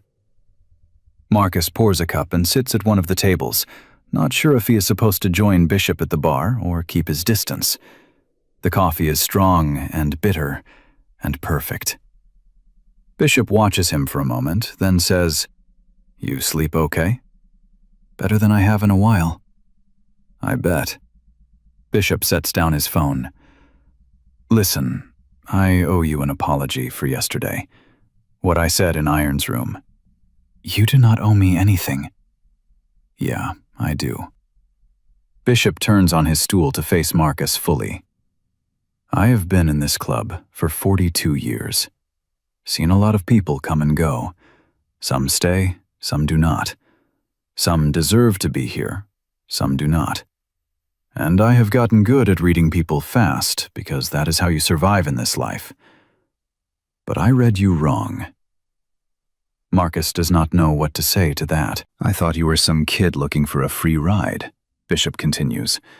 "Thought maybe you helped Iron because you saw an angle, a way in. But Forge told me what you have been through the last 4 days. Sleeping in a laundromat. Giving up your job to save a man you did not know. Walking away without asking for anything." Bishop shakes his head. "That is not someone looking for an angle. That is someone with a spine." "I just did what needed doing." "Exactly." Bishop stands up, walks over to Marcus's table. "You mind if I sit?" Marcus gestures to the chair across from him. Bishop sits, and up close Marcus can see how old he really is. 70, maybe older. His hands are gnarled and scarred, and there is a tremor in his left one that he tries to hide. "Let me tell you something about Iron," Bishop says. "That man has saved more lives than you can count, not in dramatic ways like you saved him, but in small ways. Paying someone's rent when they are about to be evicted, Giving someone a job when nobody else would. Sitting with someone at 3 in the morning when they are thinking about eating a bullet. He does not talk about it, does not brag, just does it because that is who he is. Marcus listens, sipping his coffee. So when he says you are family, when he says you matter, that means something. Bishop continues. That means he sees in you what we all see in him. And I was wrong to question it. I am sorry for that. You were protecting him, Marcus says. Protecting all of this. I get it. Bishop smiles, and it transforms his whole face. You are a good kid, Marcus. I am glad you are here. Forge appears from the back hallway, already dressed and ready for the day, even though it is barely 6 in the morning. Marcus, good, you are up. Miguel can see you at 7 if you are ready. I am ready. Bishop, you got time to give him a ride? Bishop stands. Yeah, I got time. Come on, kid, let's get you employed. The ride to Hernandez Custom Bikes takes 10 minutes. Bishop's motorcycle is older than Marcus, a vintage Harley that runs smooth as silk despite its age. When they pull up to the shop, the sun is just starting to come up, painting everything gold. The shop is bigger than Marcus expected. 2 garage bays, an office, and what looks like a parts warehouse attached to the side. There are motorcycles in various states of disassembly scattered around, and the smell of motor oil and metal is thick in the air. A man comes out of the office. He is maybe 45, built solid, with tattoos covering both arms and a Southern Thunder vest over a stained t-shirt. His hands are already dirty, even though the workday has not officially started. This the kid? Miguel asks Bishop. This is Marcus Webb. Miguel walks up to Marcus, looks him up and down with eyes that miss nothing. Forge says you need work. Says you are solid. That true? I hope so, Marcus says. Hope is not good enough in here. I need to know you will show up, do what you are told, and not complain when the work is hard and dirty. Can you do that? Yes, sir. Miguel's expression softens just slightly. Do not call me sir. I work for a living. Call me Miguel, or call me boss, but never sir. He turns to Bishop. I got him from here. Tell Forge we are good. Bishop nods and rides away. Miguel watches him go, then looks back at Marcus. You know anything about motorcycles? No. Good. Easier to teach someone from zero than to unteach bad habits. Miguel starts walking toward the first garage bay. Your job is simple. You do whatever I tell you to do, when I tell you to do it, exactly how I tell you to do it. Sometimes that means cleaning parts for 6 hours straight. Sometimes that means running to the parts store 5 times in one day. Sometimes that means holding a flashlight in one position until your arm falls asleep. You complain? No. You quit when things get hard? No. You steal from me? Never. Miguel stops walking and turns to face Marcus fully. Last question, and I want you to really think about your answer.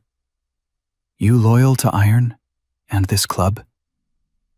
Marcus thinks about lying in floodwater, breathing for a dying man. Thinks about 98 bikers lifting because he commanded them to.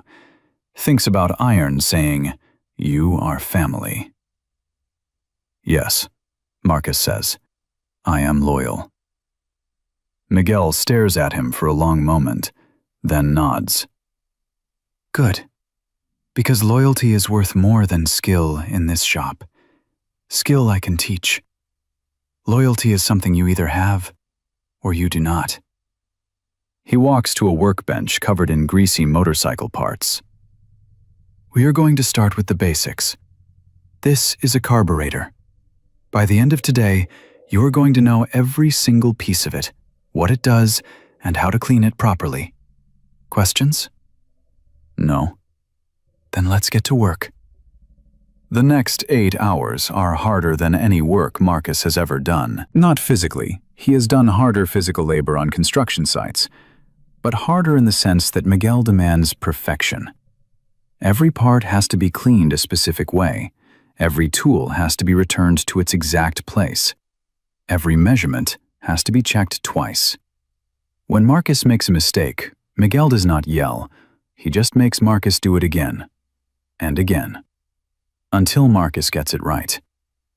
By lunch, Marcus's hands are black with grease, his back aches from bending over the workbench, and his head hurts from concentrating so hard.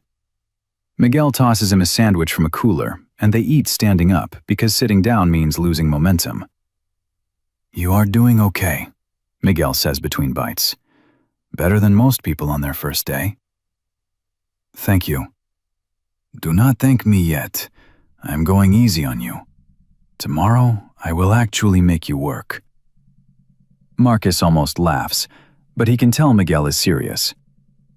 At 3 in the afternoon, a customer comes in, a woman, maybe 30, dragging a teenage boy by the arm. The boy looks sullen and angry, his arms crossed over his chest. "Miguel," the woman says, and her voice is tight with stress. "I need to talk to you." Miguel wipes his hands on a rag.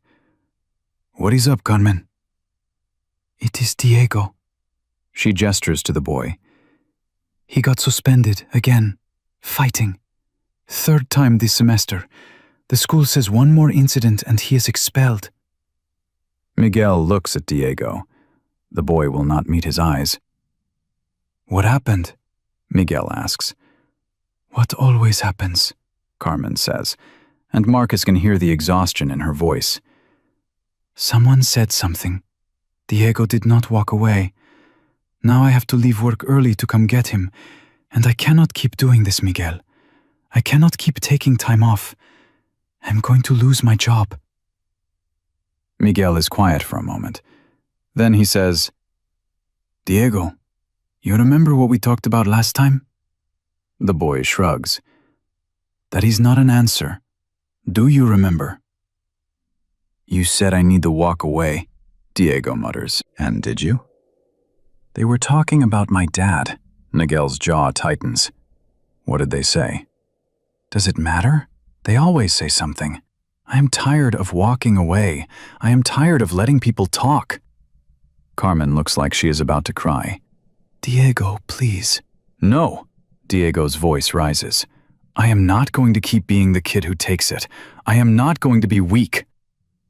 "Walking away is not weak," Miguel says quietly. "Walking away is the hardest thing you can do. Anyone can throw a punch. It takes real strength to choose not to." "That is easy for you to say. You are in a motorcycle club. You do not walk away from anything." Miguel steps closer to Diego. "You think that is what we do? You think we fight every time someone disrespects us?" He shakes his head. "Kid, if we fought every time someone said something stupid, we would be fighting 24 hours a day.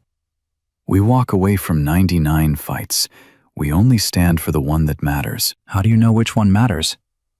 You ask yourself, is this about my pride, or is this about protecting something real? If it is just pride, you walk away. If it is protecting someone who cannot protect themselves, you stand. Diego is quiet now, actually listening. But even then, Miguel continues, you do not lead with your fists. You lead with your head. You outsmart them. You outwork them. You become so much better than them that they cannot touch you no matter what they say. Carmen touches Miguel's arm. I cannot keep missing work to deal with this. I am about to lose everything. Miguel looks at her, then at Diego, then over at Marcus. Something shifts in his expression. Diego, Miguel says, how would you like a job? The boy blinks. What? A job. After school, 3 days a week. I need someone to help clean up the shop, organize parts, run errands. It pays minimum wage. But here is the deal. You take this job, you show up every single day, you do exactly what I tell you, and you do not get in any more fights at school. You mess up even once, you are done. No second chances. Diego stares at him. You are serious? Dead serious. Your mom needs help. You need structure. I need another set of hands. This solves all our problems. But only if you can prove you are not the kid who throws punches. You're the kid who shows up and does the work. Carmen's hand goes to her mouth. Miguel, you do not have to. I know I do not have to. I want to. Miguel looks back at Diego. What do you say? Diego glances at his mother, then back at Miguel. What if I mess up? Then you are done. But I do not think you will mess up. I think you are smarter than you are acting right now. I think you just need someone to give you a reason to prove it. Diego's tough guy mask cracks just a little. Okay.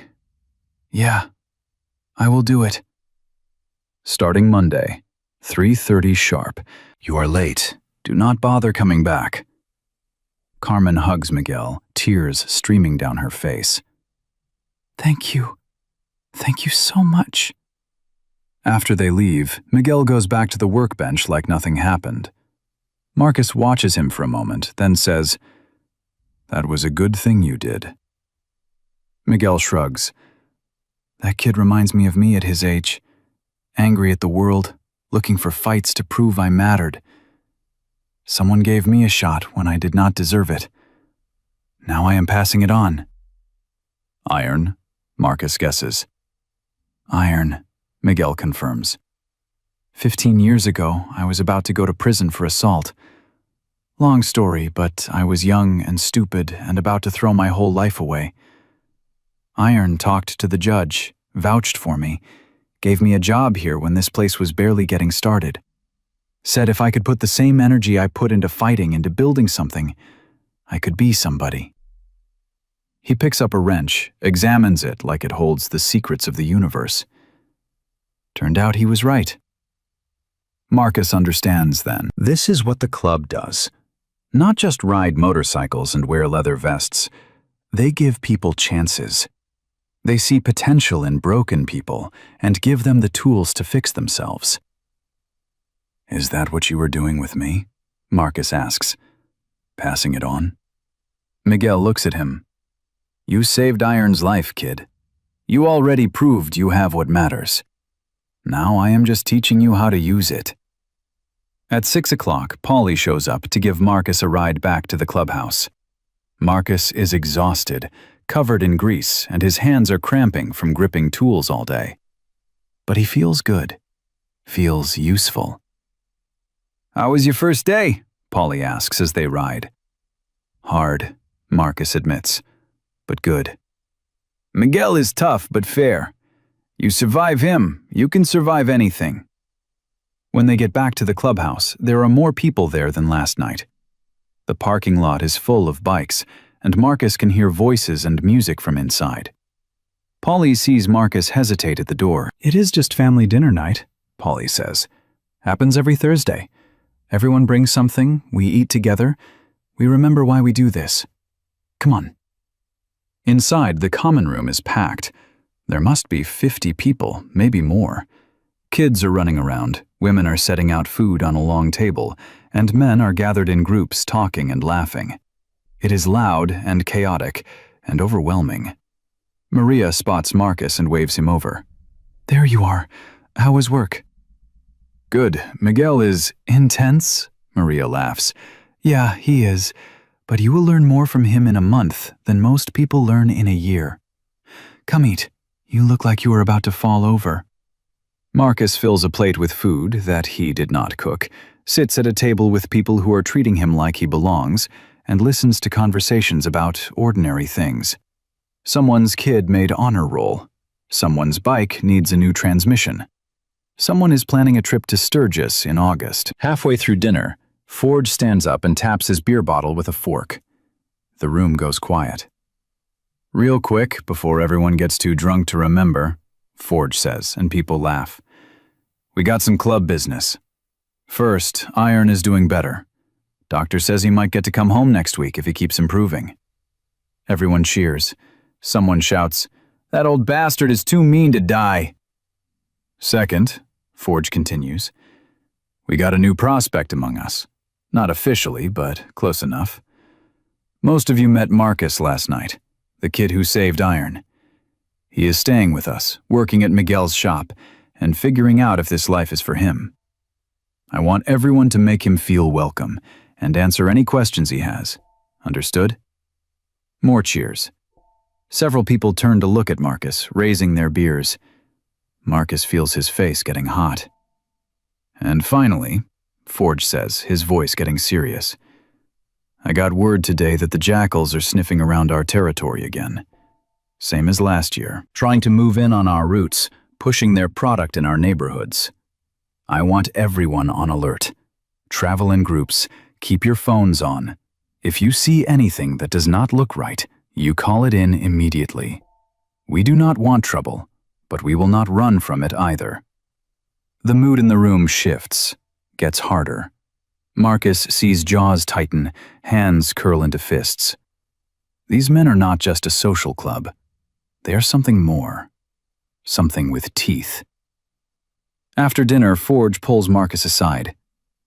You did good today. Miguel called me, said you worked your ass off. I am trying. I know. And that is what matters. Forge hesitates, like he is choosing his words carefully. Marcus, I need to be real with you about something. This club, this life, it is not all family dinners and fixing motorcycles. There is a darker side to it. Rivalries with other clubs, situations that can get dangerous fast. I am not asking you to be part of that. You are a guest here, and guests stay out of club business. But I need you to understand that being around us means you might see things, hear things that you do not want to be part of. And if that happens, if this gets too real for you, I will help you find another place to stay. No judgment, no hard feelings. Marcus thinks about Diego, about the anger in that kid's eyes, and the way Miguel gave him the path away from it. Thinks about Iron lying in a hospital bed saying, "You are family." Thinks about his grandfather's voice talking about integrity math. I am not going anywhere, Marcus says. Forge studies his face for a long moment. You sure? I am sure. All right then. But Marcus, if you stay, if you really commit to this, there is going to come a time when we ask something of you. Not today, maybe not for months, but eventually. And when that time comes, you are going to have to decide if you are really with us, or if you are just passing through. You understand? I understand. Forge claps him on the shoulder. Good. Now go get some sleep. Tomorrow Miguel is going to work you twice as hard. That night, Marcus lies in bed thinking about everything that has happened in the last 5 days. He went from being invisible to being seen, from having nothing to having a job, a room, people who care if he lives or dies. It should feel like a fairy tale, should feel too good to be true. But it does not feel like a fairy tale. It feels like standing on the edge of something, like the choice he made on that embankment was just the first choice, and bigger ones are coming, harder ones. Choices that will define who Marcus Webb really is underneath all the poverty and struggle. He thinks about Forge's words. There is going to come a time when we ask something of you.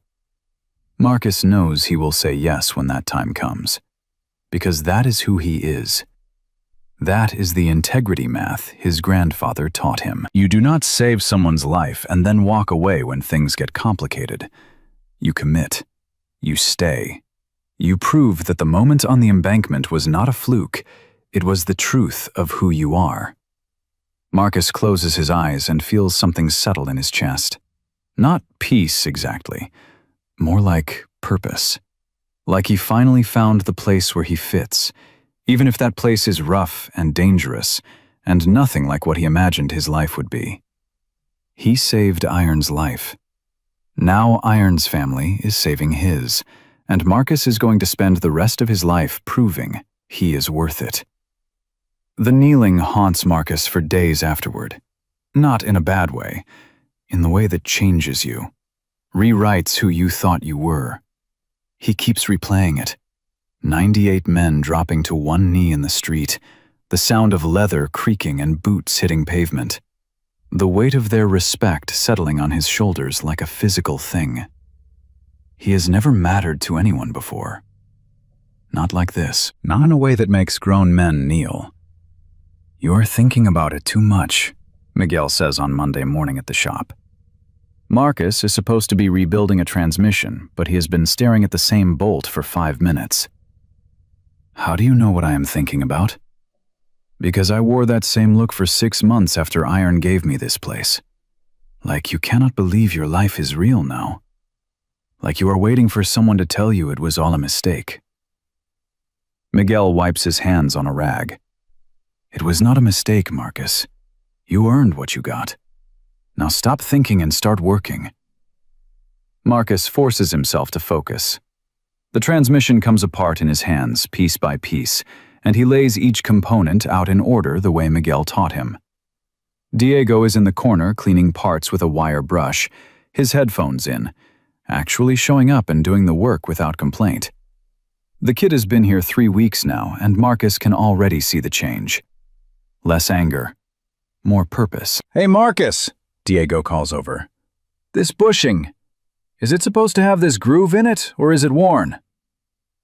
Marcus walks over, examines it. "Worn, toss it. We will need to order a new one." Diego nods and makes a note. Marcus feels something warm in his chest, watching the kid learn, watching him care about getting it right. This is what Miguel did for Marcus, what Iron did for Miguel, passing it forward, link by link, building a chain of people who matter to each other. The day moves fast. A customer comes in with a vintage shovel head that will not start. Miguel lets Marcus diagnose it while he watches. Marcus checks fuel, checks spark, checks compression, and finally figures out the points are pitted beyond use. The customer is impressed. Miguel just nods like he expected nothing less. At lunch, Marcus's phone rings. It is Forge. "You busy tonight?" Forge asks. "No, what is up?" "Church meeting, 7 sharp. You need to be there." Church is what they call the formal club meetings where serious business gets discussed. Prospects do not usually attend unless specifically invited. Marcus's stomach tightens. "Okay, I will be there." "And Marcus, wear your vest." The call ends. Miguel is watching him. "Church?" Miguel asks. "Yeah. Big one, probably. After what happened with the jackals, there is a lot to sort out." Miguel pauses. "You nervous?" "Should I be?" "No, but you are going to see a side of the club you have not seen yet. Just remember, everything said in church stays in church. You do not talk about it. You do not text about it. You do not even think about it too loud. Understood?" Marcus nods. Understood. The rest of the day drags. Marcus works, but his mind is elsewhere, wondering what tonight's meeting will bring. At 6:30, he goes back to the clubhouse, showers, and puts on his prospect vest. The leather still smells new. The ST patch on the back feels like a brand, marking him as belonging to something. By 7, the parking lot is full. 20 bikes, maybe more. Marcus walks into the clubhouse and finds men already gathered in the chapel room. The long table is surrounded by patched members, full brothers with voting rights. Iron is there at the head of the table, looking stronger than he did a week ago, but still moving carefully. Forge is to his right, Bishop to his left. "Marcus," Iron says, "come in. Sit there." He points to a chair along the wall. "Prospects sit and listen. You do not speak unless asked a direct question. Clear?" "Yes, sir." "Do not call me sir. We are brothers, not military." Iron's voice softens just slightly. "You are here because you are part of this family now. What we discuss, what we decide, it affects you, so you need to hear it." Marcus sits. The room fills with the rest of the patched members. When the door closes, Forge locks it from the inside. Nobody gets in or out until church is over. "Let us start," Iron says, banging a gavel on the table. The sound is sharp and final. "First order, status on the Jackal situation." Forge stands. "We met with their leadership last week after they jumped Hawk Skies. Made it clear that was a line they do not cross. They pushed back, said we do not control the highways, that their business is their business. Things got heated." "How heated?" Bishop asks. "Heated enough that we had to show them we meant it. No serious injuries on either side, but they understand now. If they touch one of ours again, we respond in force." Iron nods slowly. "Do we think they got the message?" "For now. But the Jackals are hungry.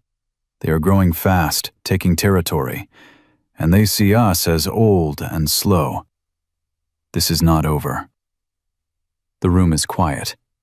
Marcus can feel the tension, the weight of decisions that could mean violence, could mean someone not coming home. "We need to show strength," a brother named Cutter says. "We need to make it clear we are not rolling over." "We also need to be smart," Bishop counters. "We start a war, people get hurt, families get hurt. We have been down this road before, and it never ends well." "So what do you suggest?" Cutter's voice has an edge. "We just let them push us around?" "I suggest we choose our battles. We defend our territory, we protect our people, but we do not go looking for fights we do not have to have." The debate goes on for 20 minutes. Voices rise and fall, arguments get heated, but nobody crosses the line into disrespect. This is family disagreeing, not enemies fighting. Finally, Iron raises his hand and everyone goes quiet. "Here's what we are going to do," Iron says. "We stay alert, we travel in groups, we keep our eyes open, but we do not escalate unless they escalate first. We are not starting a war, but we are damn sure ready to finish one if they bring it to us." Everyone agree? Hands go up around the table. The vote is unanimous. Good. Next item, we need to talk about prospects. Iron looks directly at Marcus. "We have one right now, Marcus Webb. He has been with us for almost a month. In that time, he has worked at Miguel's shop, followed every order, kept every promise, and proven himself in ways that matter. I am proposing we accelerate his prospect period." Murmurs around the table. Accelerating is rare. Most prospects serve 6 months to a year before they are even considered for full membership. "Why the rush?" someone asks. "Because he is not like most prospects," Iron says simply. "He did not come to us looking for a club. He did not come wanting to be part of something. He came to us by saving my life, and everything he has done since has shown he belongs here. I am not saying patch him in tomorrow. I am saying we treat him like what he is, a brother who just needs the paperwork to catch up." Forge stands again. "I second that. The kid has heart. He has integrity. He has loyalty. Those are the 3 things we look for, and he has all of them in spades." "He is also 19 years old," Bishop says, but his tone is not challenging. "He is young, Iron. What happens if he changes his mind? What happens if this life gets too hard?" "Then he leaves with our blessing, same as anyone," Iron says. "But I do not think he will. I think he found what he was looking for, and I think we found something rare. Someone who does not need to be taught how to be a good man. He already is one." The room is quiet. Then Paulie raises his hand. "I vote we accelerate. Kid has earned it." More hands. Miguel, Cutter. Others Marcus does not know well yet. Within 2 minutes, the vote is done. Unanimous again. Iron looks at Marcus. "You hear that? You just went from regular prospect to accelerated track. That means in 3 months, if you keep doing what you are doing, we vote on patching you in as a full member. You understand what that means?" Marcus's voice is rough when he answers. "It means I am trusted. It means you are family." Iron corrects. "Full family. With all the responsibilities and privileges that come with it. You ready for that?" "Yes." "Good. Because there is no going back once you are patched in. You are a Hell's Angel for life. The only way out is death or exile. You need to be sure." Marcus thinks about kneeling in floodwater, about 98 men on their knees in the street, about Miguel teaching him to listen to engines, and Maria bringing him food, and Claudette letting him sleep in her laundromat when he had nowhere else to go. He thinks about his grandfather saying, "You measure a man by what he does when nobody is watching." People are watching now, and Marcus is going to show them who he is.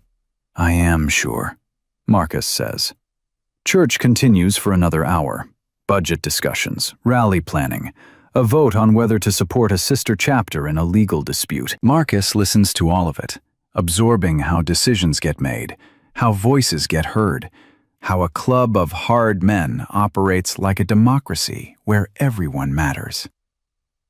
When church ends and the door unlocks, men file out to the bar for drinks. Iron pulls Marcus aside. "You did good in there. Listened, did not speak out of turn. That is harder than it sounds." "I did not have anything to say." "Exactly. Knowing when to stay quiet is a skill most people never learn." Iron sits down heavily in one of the chairs. "Marcus, I need to tell you something, and I need you to really hear it." Marcus sits across from him. "Okay." "This club saved my life. Not the way you saved it on that highway, but in a bigger way. I was 23 years old, fresh out of prison for armed robbery, and nobody would hire me. Nobody would trust me. I was 3 days from robbing another store because I figured I was already damned, might as well eat while I am damned. And then a Hell's Angel named Frank Cooper walked up to me in a parking lot and said, 'You look like you need a job.' Just like that. No judgment, no conditions. He gave me work at his shop, taught me about bikes, and eventually sponsored me to join the club." Marcus listens, watching Iron's face. "Frank died 8 years ago. Heart attack, same as a lot of us will go eventually. But before he died, he told me something I have never forgotten. He said, 'Iron, your job is not to pay me back. Your job is to pass it forward. Find someone who needs what I gave you and give it to them.' That is how we survive as a species, by being the thing someone else needed when they had nothing." Iron leans forward. "You are the person I am passing it to, Marcus. Everything Frank did for me, I am doing for you. Not because I owe you, because that is how this works. You take what you are given, you build yourself up, and then you turn around and pull the next person up behind you. You understand?" "I understand. And someday, when you are 58 years old and you have lived this life and learned its lessons, you are going to find some kid who needs what you needed, and you are going to give it to them. That is the deal. That is how we survive." Marcus feels something click into place. This is not about him. It is bigger than him. He is a link in a chain that goes backward through Frank Cooper and forward through whoever Marcus helps someday. The chain is made of men who chose to matter, who chose to pass forward what they were given. "I will do it," Marcus says. "When my time comes, I will pass it forward." "Good." Iron stands up with effort. "Now go have a beer. You look too serious for someone your age." Marcus goes to the bar, where Polly hands him a bottle. The room is loud with conversation and laughter, and Marcus stands there taking it in. A month ago, he was invisible. Now he is in a room full of people who know his name, who chose him, who will ride through a hell for him if he asks. His phone buzzes. A text from Claudette at the laundromat. "Come see me soon. I miss your face." Marcus smiles. He has been meaning to visit her, but work and the club have kept him busy. He texts back, "Tomorrow, I promise." The next evening, Marcus rides his new bike, a restored Dyna that Forge sold him for half what it was worth, to Suds and Spin. When he walks in wearing his prospect vest, Claudette's face lights up. "Look at you," she says, coming around the counter to hug him. "Look at you all official and grown." "I wanted to thank you," Marcus says, "for everything you did when I had nowhere to go. You kept me alive, Claudette. Literally kept me alive." "Oh, baby, you did that yourself. I just gave you a warm place to sit." She pulls back, looks at him. "But you do look good. Healthy. Like you are eating regular meals." "I am. And I am working at an auto shop. And I am..." Marcus hesitates. "I am part of something now. Something real." Claudette glances at his vest.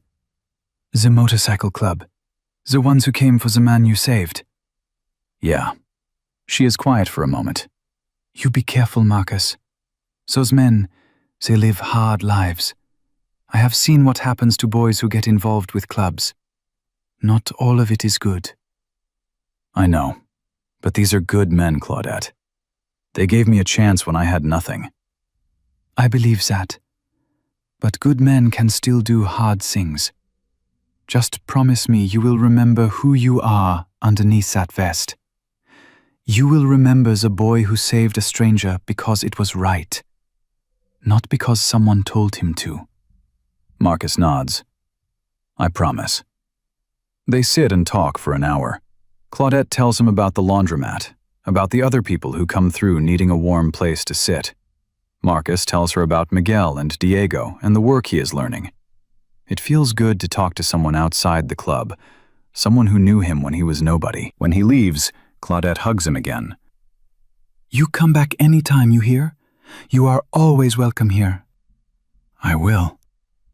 Riding back to the clubhouse, Marcus thinks about what Claudette said, about remembering who he is underneath the vest.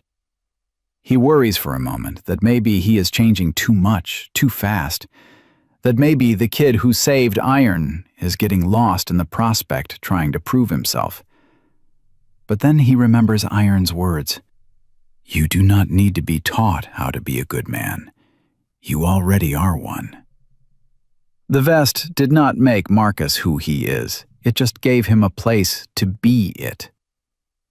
2 months pass in a blur of work and club events and learning what it means to be part of a brotherhood. Marcus gets better at reading engines, better at understanding the unspoken rules of club hierarchy, better at knowing when to speak up and when to stay quiet. Diego flourishes under Miguel's teaching, and Marcus watches the kid transform from angry and lost to focused and proud. The jackals stay quiet. No more incidents, no more provocations. The truce holds, fragile but real. And then one night in early November, Marcus gets a call at 3 a.m. It is Forge, and his voice is tight. "Marcus, I need you at the hospital, now." "What happened?" "It is Ian. He collapsed at home. Maria called 911. It does not look good." Marcus is on his bike in 2 minutes. The ride to the hospital is a blur of streetlights and fear. He finds Forge in the ICU waiting room, along with 20 other brothers. Maria is there too, her eyes red from crying. "What happened?" Marcus asks. "Internal bleeding," Forge says, "from the injuries he got in the crash. The doctors thought they had it under control, but something ruptured. They are operating now." Marcus sits down hard. This cannot be happening. Iron survived being crushed under a utility pole. He survived broken ribs and collapsed lungs and drowning in floodwater. He cannot die now, months later, when everything is supposed to be getting better. Hours pass. The sun comes up. Doctors come and go with updates that say a lot of words, but do not promise anything. Marcus sits there with his brothers, all of them silent, all of them waiting. At noon, a surgeon comes out. His scrubs are stained with blood and his face is exhausted. "Are you Iron's family?" he asks. "We are his family," Forge says, standing up. Everyone else stands too. The surgeon looks at all of them, these hard men in leather vests, and something in his expression softens. "He made it through surgery. It was close. We lost him twice on the table, but he is stable now. He is going to make it." The relief is so strong that several men sink back into their chairs. Maria covers her face with her hands and sobs. Forge pulls her into a hug. "Can we see him?" Bishop asks. "One at a time, 5 minutes each. He is unconscious, but you can sit with him." They go in order of seniority. President first, then VP, then down the line. When it is Marcus's turn, he walks into the ICU room and sees Iron hooked up to even more machines than before. He looks smaller somehow, fragile in a way that scares Marcus more than anything. Marcus sits down next to the bed and takes Iron's hand. It is cold. "Hey," Marcus says quietly. "You scared us. You scared me." His voice cracks. "You cannot do this, Iron. You cannot leave. Not when I just figured out where I belong. Not when you are the one who showed me."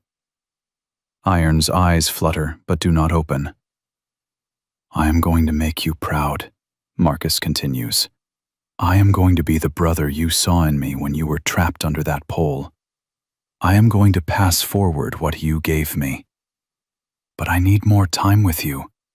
I need you to teach me how to be the man who saves people the way you save people.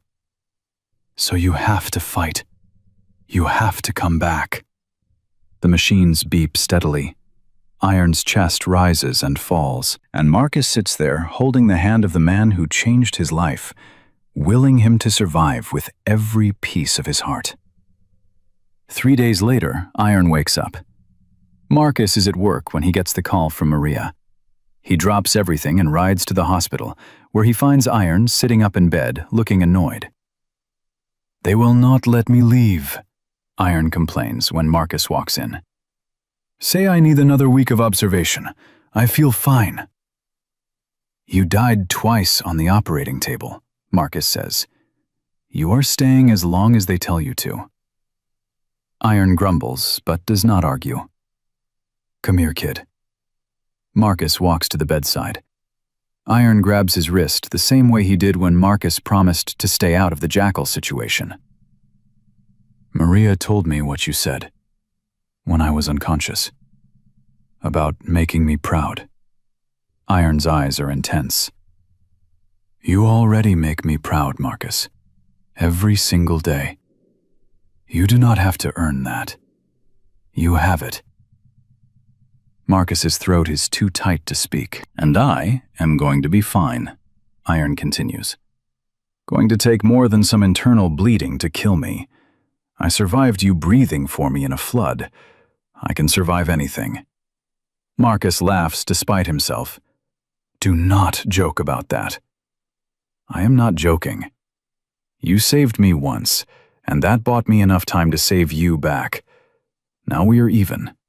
Now we are just brothers, figuring it out together."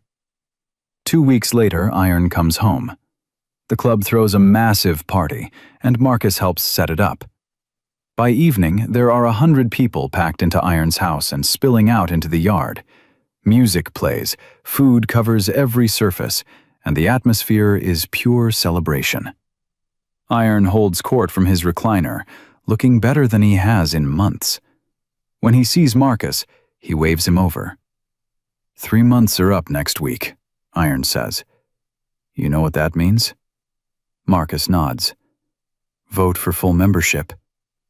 You ready? Marcus thinks about everything that has happened since he slid down that embankment. The fear and the cold and the choice to stay. The 3 days sleeping in a laundromat. The moment when 98 men knelt in the street.